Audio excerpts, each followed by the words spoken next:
Good morning. Welcome to the Texas Roundup, and we're super excited to have Texas as the hosting state this year for Oyster South, so we're really honored to do that.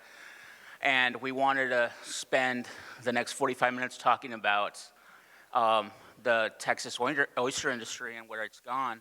So just to give you, let me introduce the speakers. So starting from my side, do you want to introduce yourself or do you want? Okay, everyone can introduce themselves.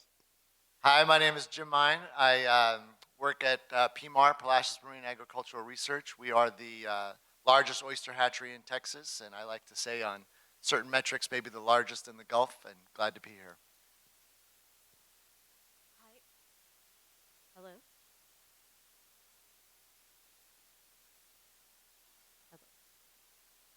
I'll use this one. Hi, I'm Dr. Lindsay Campbell. I work with Texas Parks and Wildlife. We're the agency that permits the activity of oyster mariculture in Texas. I don't normally sound like this. I'm getting over a cold. So that's how I interact with everyone. Can you hear me?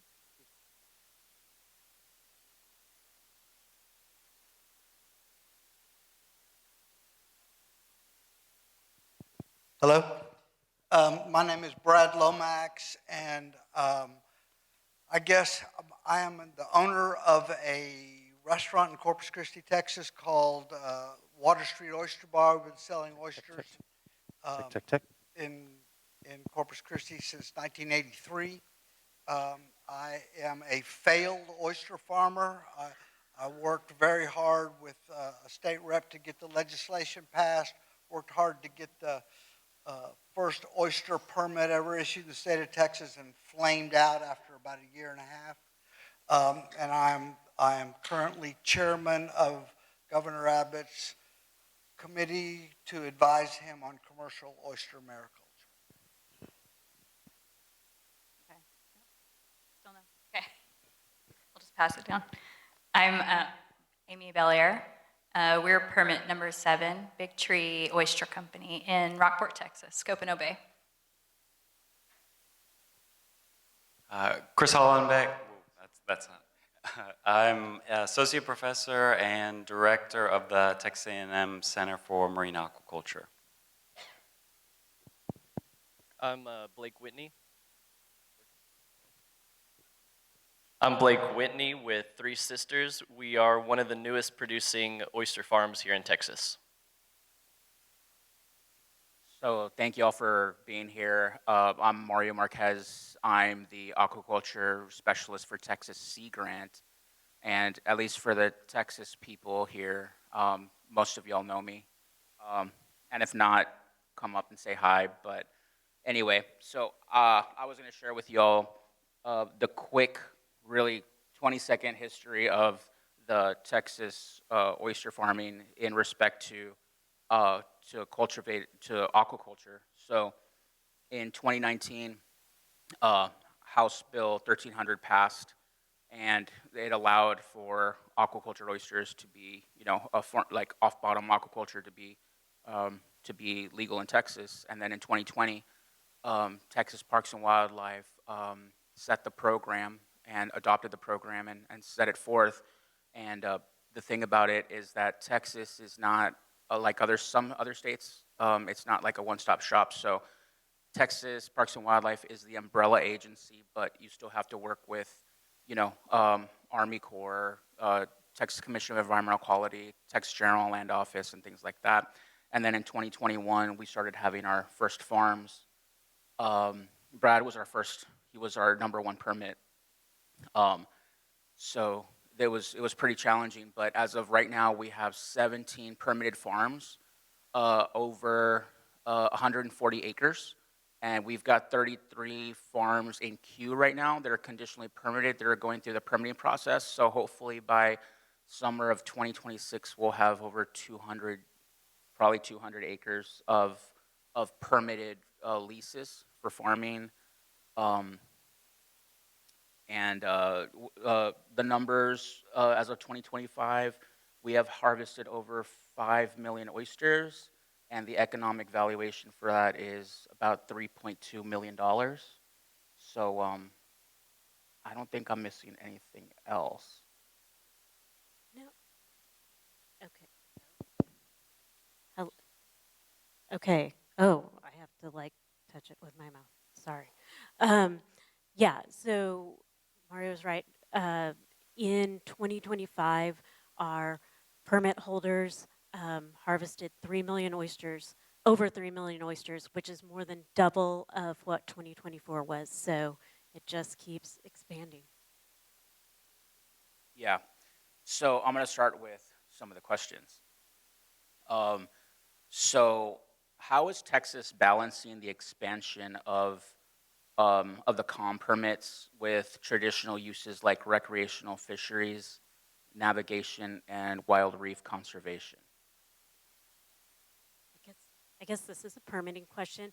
So when through the permitting process, they get in contact with me because right now I'm all the permitting program, and we have we call it a spatial planning tool. It's a fancy GIS map, and so we have the different layers of oyster reefs, seagrass, bird rookeries, and then there's other layers such as oil and gas structures, navigation lanes, and all that. So and there's various buffers around those different features. And so I work with the applicants. Now it is a self-nominated. If somebody comes to me and is like, "Where is it good to put it?" I'm like, I can't. That's a business decision. I can't, but I can. But I can help with that. Yes, and then I say, for business advice, please see Mario from Sea Grant. But we look at the different conflicts, and also we have each of the ecosystems leads biologists, and they do the consultation also, and they talk about like, hey, what's the boat pattern? What's the fishing pattern? Okay, along this shoreline, we know there's a lot of duck hunters in the winter that run that shoreline. You may want to think about moving off the shoreline a little bit more to avoid that conflict and those type of things. We also have, there's a public meeting, a public comment period for all the farms where we present the data and then the public are allowed to make comments. So far, we've only ever had positive comments. So that's good. Can you talk real quick about active use requirements for Texas? Yeah, and so that like right now we're not really saturated in Texas. There's a lot of coastline, there's a lot of bay, but to prevent someone from just taking out a permit because they don't want something in their view, there is an active use requirement of stocking seed, a certain amount of 100,000 per acre per year, and that's just to show that the farmers are out there, they're using it. It's not just sitting idle. Thank you. So Brad, you mentioned that you were the chair Yes, sir. of the Texas Governor's Office of Oyster Aquaculture Advisory Board. Governor's Commercial Oyster Mariculture Advisory Committee. Yeah, I should know that. I'm on the GCOM. Yes. Can you explain what it is and its inception and what we're striving to do? So thanks, Mario. The governor appointed an advisory committee to advise him on developing this brand new to Texas industry. And he put 7 really, really qualified people on there. And so we have been discussing over the last year, our first meeting was almost exactly a year ago, over the past year, what we should tell the governor to do to help develop, maintain, grow, let this industry prosper in the state of Texas. So I'm going to tell you there's probably 30. Mario's a member of that committee. Lindsay attends the meetings. There's other people in the audience that are a part of that committee. There were probably 30 things that we came up with between the oyster farmers and the people on the committee. We have narrowed that down to 3. And so what and this is not finalized yet, we have a February 5th governor's meeting to finalize this because our report is due to him March 30th. So we are focusing on statewide hatchery, statewide marketing, nutrient credit benefits for farmers. So the statewide hatchery is we need, Jim and his team in Palacios at PMAR do a great job. He needs support. So we are asking the governor to support and help us fund the Center for Marine Aquaculture, which is a joint venture between Texas A&M AgriLife and Texas A&M Corpus Christi. Dr. Juan Landivar down here in the second row, Chris Hollenbeck, Joey Matt, instrumental in getting this going. Statewide marketing plan, we are asking the governor to support and help us fund the Texas Department of Agriculture to market Texas farm-raised oysters to the 30 million Texans.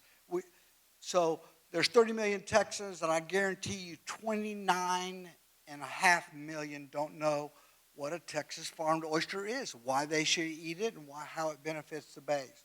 So that needs to be a legislative mandate, not a mandate, a suggestion to the Department of Agriculture, and we are going to ask the governor to help us with that. Initiative and funding. Last thing is nutrient credits. It's no exaggeration to say that this industry is struggling right now. It's a startup industry, and I've been there. But these farmers need additional sources of revenue. And following the patterns of other states, we would like the governor and the legislature to help us explore and implement a nutrient credit program that monetizes the benefits that Texas oyster farmers provide to our bays.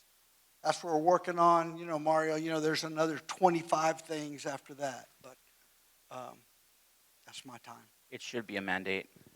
It should be a mandate. And thank you, Brad. So, Dr. Hollenbeck, I have a question for you.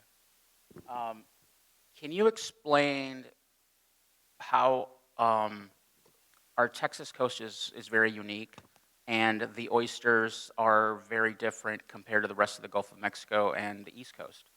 Can you explain what your lab is doing on trying to breed the correct lineages and just things that you've observed?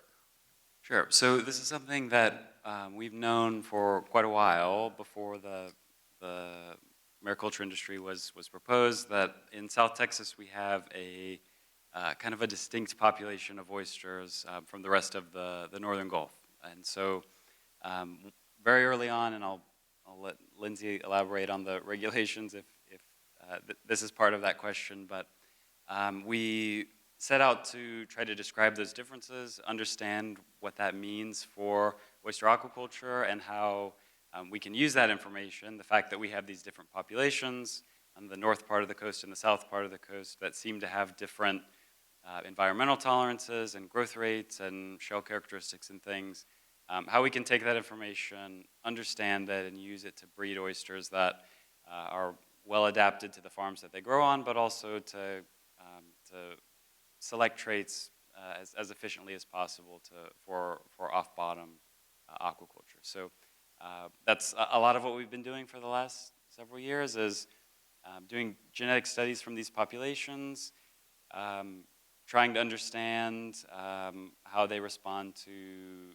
salinity challenges, for example, or temperature challenges, and then establishing lines based on these two populations. So this is something we've been working on for the last 4 years or so, is bringing in a lot of diversity from these lines, or from these populations, closing the lines, and now as of last year, we've officially released 2 lines for the industry. One's called Llama from the Laguna Madre in South Texas, and the other's called Nora for North Texas, Northern Gulf. And we've been slowly testing the performance of those, getting those out to farms so that they can evaluate how they perform. We have, from a regulatory point of view, a restriction that farmers in the southern part of the state need to use seed that come from broodstock that are derived from the southern population, and the same is true for the northern part of the state. We also have this overlap zone in the middle, in the area of Aransas and Copano Bay and Corpus Christi Bay, where the farmers actually have a choice between whether they would like to farm the northern type or the southern type, or the hybrids. So we've been just trying to do a lot of experimental work to see which lines perform best in what areas, what are the farmers like about the different groups, especially the ones that can take both and grow them side by side and compare. And we've been just incorporating all that feedback and all that data into the breeding program and slowly trying to turn over better oysters every year. Thank you. So one of the things is obviously in the Gulf of Mexico, you'll know that we have a need for seed. So given that supply remains a primary focus for the industry, we all need seed, and sometimes beggars can't be choosers. What initiatives in Texas are currently underway to expand in-state hatchery capacity and strengthen our local supply chain? I can jump in on that a little bit. Lindsay and the department made a great improvement on seed availability last year by allowing triploid seed to come in from other Gulf states all the way to Alabama. And so that opened up quite a lot of hatcheries in other states that do produce triploids to be able to sell into the Texas market without adding in the need for a Texas parent as part of the chain. And then PMAR is actually working with Chris Hollenbeck. We actually fund some of his research work directly, and we're in active discussions on being the manufacturing arm of the breeding program that he is attempting to do. And I think as the industry grows, we may start to see some of the larger oyster farms pursue that vertically integrated model that you'll see in other well-established areas. And so I do hope eventually there will be a commercial hatchery operations that also come online. PMAR is a nonprofit facility. We're primarily focused on restoration, but we support the farm community as best as we can with our resources. But we certainly are hoping to see that that seed supply grow as the market grows. Yeah, I was just going to add on to Jim. So when mariculture first started in Texas, while many of y'all are used to it, it's been practiced, it was brand new. And it was trying to get everybody's mind around this whole different concept, because the wild oyster and dredging is robust in Texas. And there was kind of a cautionary about, because we knew from studies that there was the distinct population in the southern and where that went. Fortunately, this past year, I got to go in front of the commission 3 different times to do regulations. Hopefully that help improve the farmers. So I think this coming year so Texas, you were always allowed to import seed from triploids from out of state. They had to have a Texas parent. Now, because of the genetic studies that Dr. Hollenbeck's group and others have done, we see that this North Texas is actually a northern Gulf, and it hasn't expanded. So the triploid parent could be from anywhere in that northern region. It did not become effective until after the Meyn seed season for our farmers. So I have high hopes that in the coming year that they have more options for that. And Dr. Hollenbeck's working on these more adaptive lines, and they're working on trying to get a tetraploid. I do have to say, you have given me really cool parent points, because my daughter's name's Nora, and when they first developed the Nora line, I was like, Nora, these are your oysters. And now she's always like, how are the Nora oysters? The Nora oysters are great. I'm like, yes, they are. I totally had them name those after you. Thank But you. I also say there are other farmers, so Blake can speak to this, and he has a grow out and a nursery, and they've can take on eyed larvae, and they've been doing setting, and they're going that. But it is an expanding, and we, as the permitting agents, we are excited to see new nurseries, new hatcheries, and we welcome those. Yeah, we currently have 7 permitted nurseries, I believe, 6. There's 8, though Yes. 3 of the permits are Or PMAR. PMARs, yeah, you'll Yeah. have 3 of them. So in Texas, the permit is tied to a location, and then if you want to expand, it's a new permit thing. Well, just to also add, the nursery permit and the hatchery permit are one and the same. So there's 8 nursery permits, but a series of those are actually just hatchery operations. Quit showing off, Jim. Yeah. It's a nursery hatchery because it, yeah. So the interesting thing about Texas, and the thing is that, you know, the people that went out to Prestige and the people that went out to PMAR and saw the farms out there, y'all caught us on a beautiful flat day, which is crazy. That's not the normality that we see. So we've had Ketchum, Foot Farm, SEPA,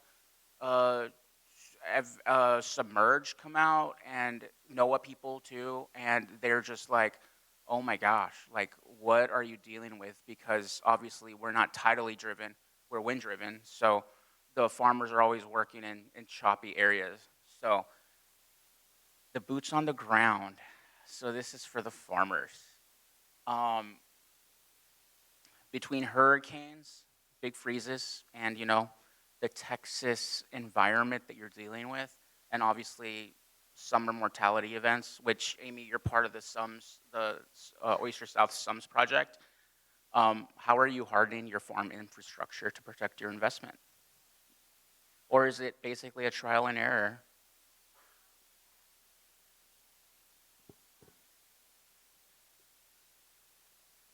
Now? Now? Now, okay. Okay. Okay. All right. So, yeah, we're in our 3rd year now with our farm. My husband, so I'm a conservation biologist by training. I worked for the Nature Conservancy for many years before starting this farm. My husband is a boat builder and a marine surveyor, so he has spent his entire career working on the water, and he loves to say this: the lower to middle Texas coast has the highest average wind speeds in the nation. So as we were thinking about oyster farming and kind of watching the videos of how well this works everywhere else, Seth was like, yeah, no, that's not Texas. Like, that's not going to work. So a big thing for us was our site selection, and thinking really hard about where we could locate a farm site that would be protected from that kind of like constant southeast wind that we have, but also protection from the other wind directions as well, and have a spot that we could access safely in almost all conditions.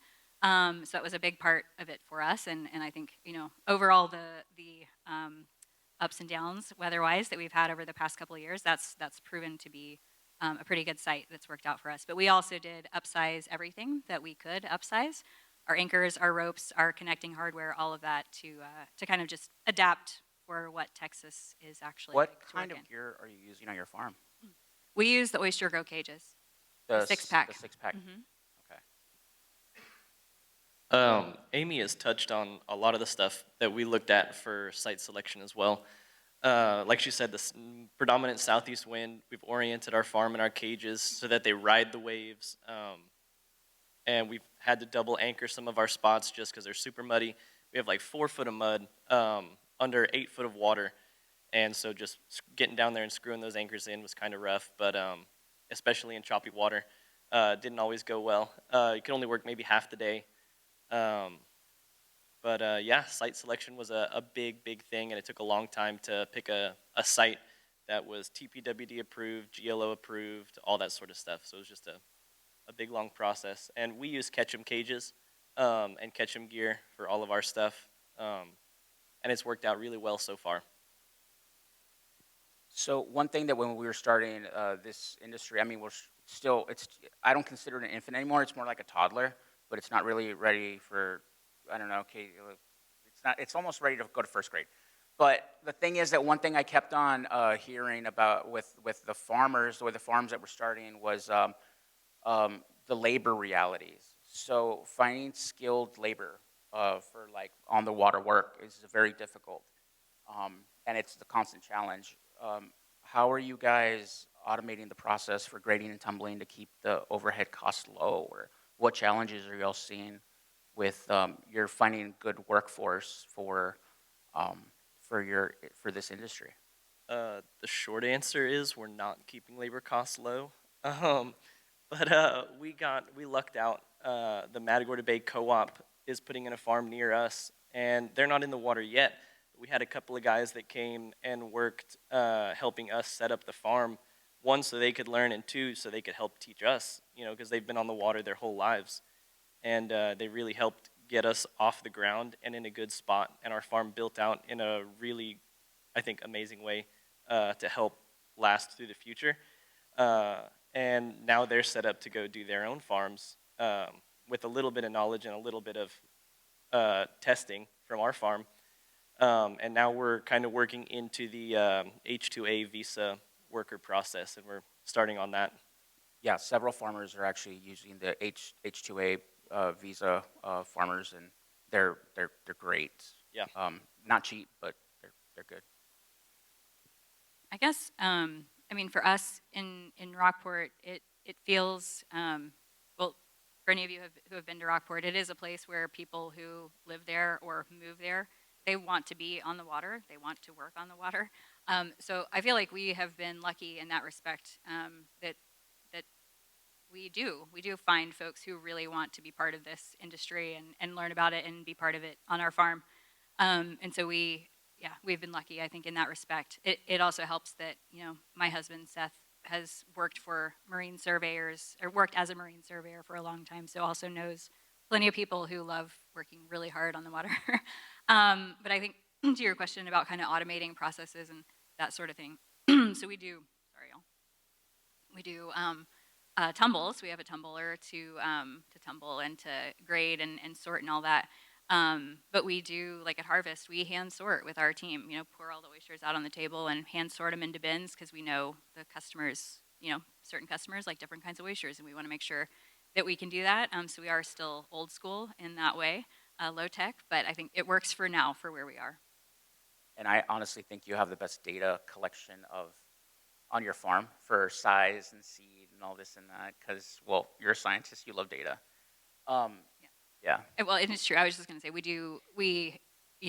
I am a conservation biologist, have a research background. So from the beginning, we set the farm up sort of as a study farm. So every batch of seed that we get, we track pretty meticulously throughout its life. And I mean, up to market, so what percentage has made it to market of each of these lines that we've tried and all that. But it's part that I really enjoy. And it's important from a business management standpoint, too. Yeah. So one of the things that I always, I actually say this in workshops is, and I quote Bill Walton, what good is growing an oyster if you can't sell it? And that's very true in this industry. And I know that some of the farmers that were starting off, they would go to restaurants and we'd be like, hey, I've got Texas farmed oysters. They'd be like, oh, gross, get out of here. So my question to the panel is, for decades, Texas oysters have been seen as a commodity. How are you branding your specific farm's terroir to justify a premium half-shell price? Or how are you expanding it into new markets? How are you putting that Texas brand on this new Texas premium oyster?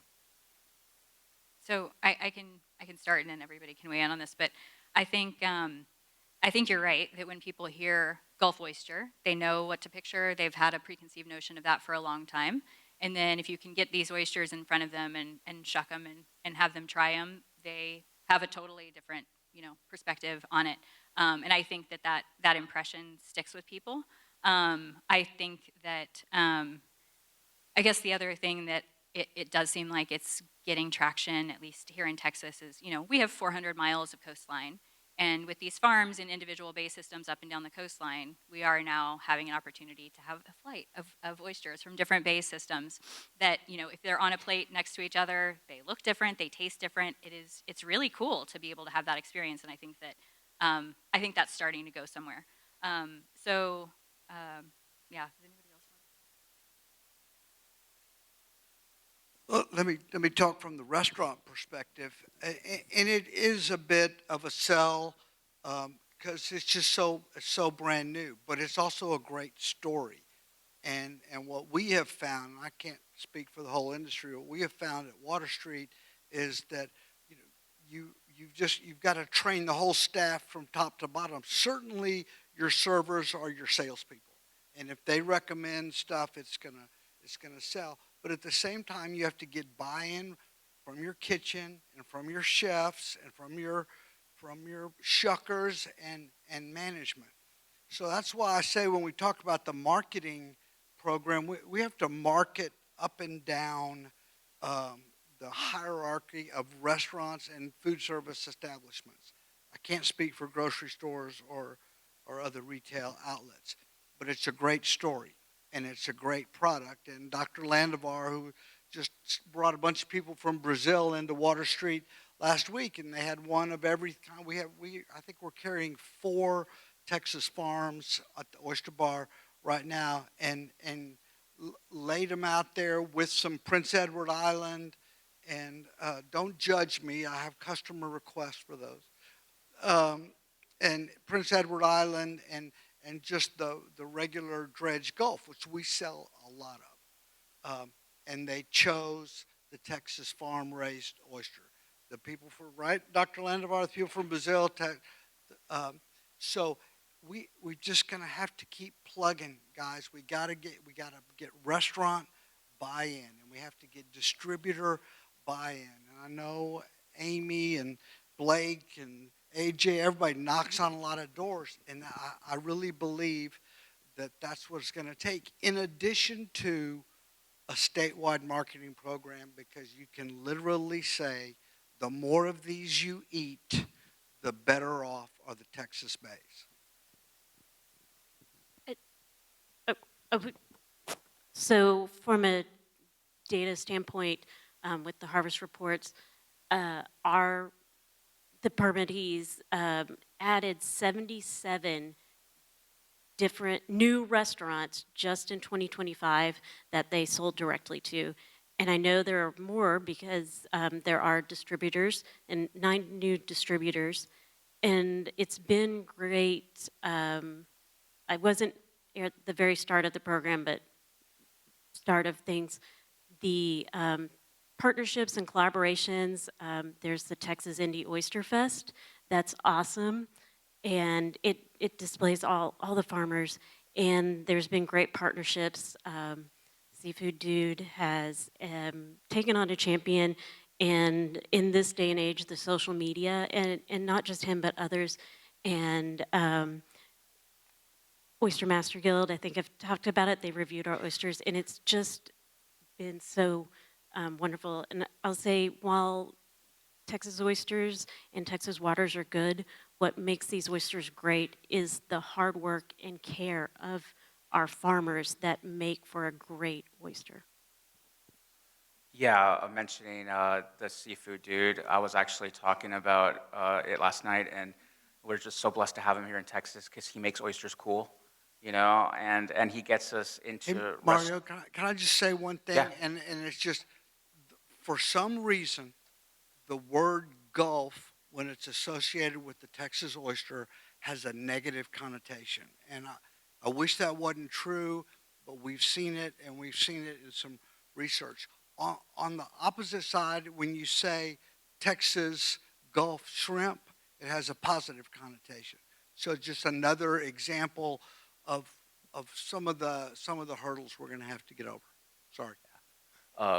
Yeah, so some of the things that we're doing to just really to get it popular is we've been working a lot with like thanks to the Seafood Dude and the work out of HRI and Sea Grant, just working together, collaborating to bring these festivals on where we literally pair Michelin star chefs with a farmer, and you can try a fresh oyster, just raw, just bare, and then the chef can do his magic, and it's really it's great.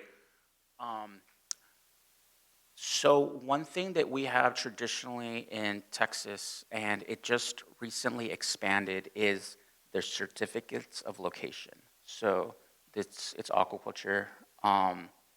Did you want to talk a little bit about the expansion of the COL slightly? So that's a program through Texas. It was an existing that had originally started with oyster relay. So Texas Parks and Wildlife permits that. We've had applications. We have not gone to that.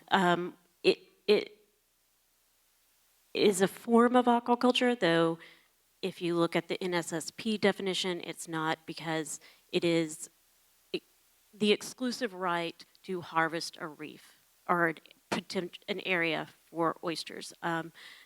Many of them, they take care of that area and add mulch and things like that.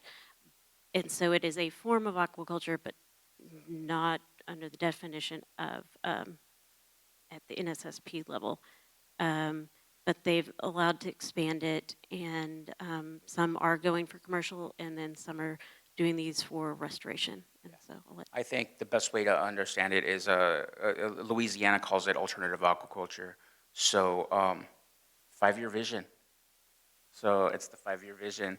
So if we meet at Oyster South in 3031, what do y'all want the biggest change to be in the Texas oyster landscape? I'm originally from New England, and the big difference, I think, in the culture of New England versus the culture of Texas or the Gulf is the celebration of seafood and the oyster. Imagine going to Maine and not being able to get a lobster. And I think what we're seeing up here is real progress in moving the needle of understanding and education, and selling that not only connectivity to a locally grown resource that is incredibly healthy and good for our bays, but an experience. And that's what people really want, I think, these days, is that experience. I think just the future, or what we hope to see. Hope to see. I hope that, now when I go into restaurants, I say, do you have Texas farmed oysters? That I'm not going to be the only person in a restaurant asking, and in Dallas, in New York, in North Carolina, in Florida, that people are asking for Texas farmed oysters. Mario, I'm going to defy you to one thing. I'm going to take this opportunity to kiss up to Bill Walton, because I will tell you, as a failed oyster farmer, he told me what to do, and I did everything opposite. And so listen to the man, and it would save you tons of grief and marital discord in my case.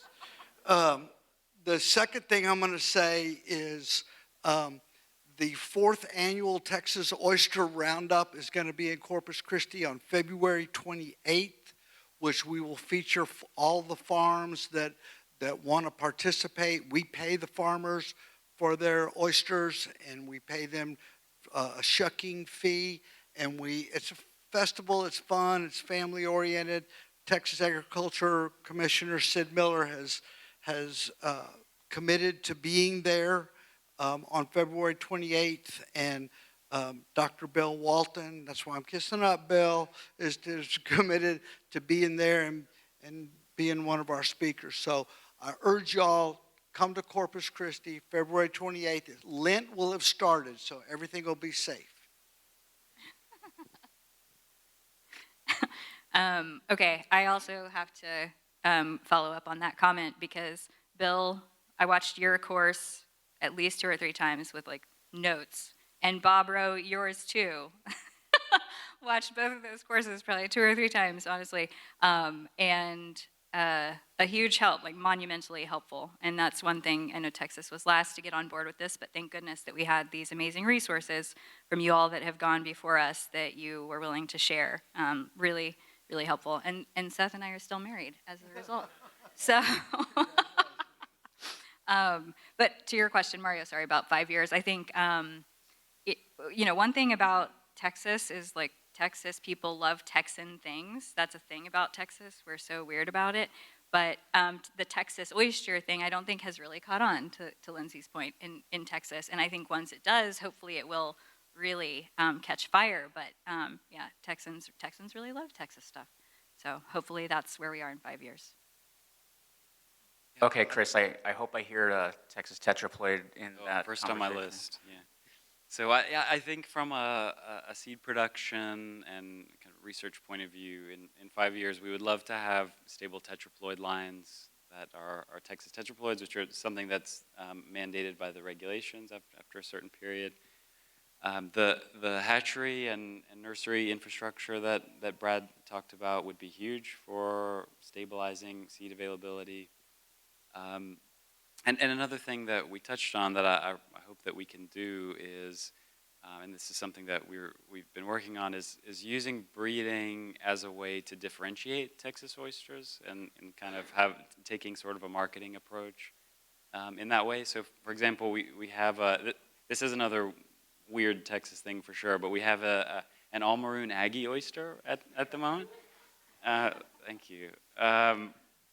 And we're doing some work right now that's funded by AgriLife to look at fortifying omega-3 content in our Nora line and to see if that's heritable and if we can improve it over time. And I think that's the kind of thing that we can use as a tool to sort of differentiate Texas oysters or Gulf oysters from a national point of view and put us on the map. So I'm excited about some of those things in the next couple years. They've touched on a lot of what I would like to see as well.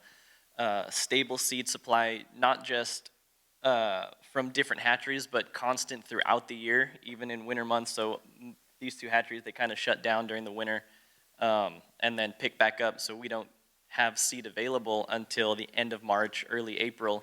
And that's at a small scale, like an R1 that I'll put into the nursery and grow out. Consumer education is a big thing. They've touched on it again.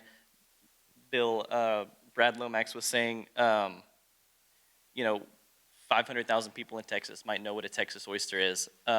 So just educating the public, telling them that we're here, and that this is an industry that's going to stick around and help the Texas coastline. That's one of the reasons I got into this, was to help promote a stronger Texas coastline by taking pressure off the natural reefs, let them rebound, bounce back, but still produce a high-quality oyster for the consumer. Awesome. So we didn't roll over. We didn't run over. Sorry, there's no room for questions, but you can always just approach us and ask questions, comments, concerns. So thank you for having us here. Appreciate it.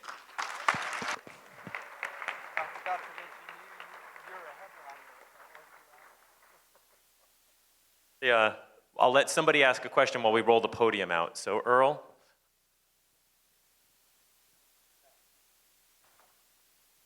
Yeah, for those of you on the stage, I'm with Louisiana Sea Grant, and I saw your strategy for the Governor's Advisory Commission.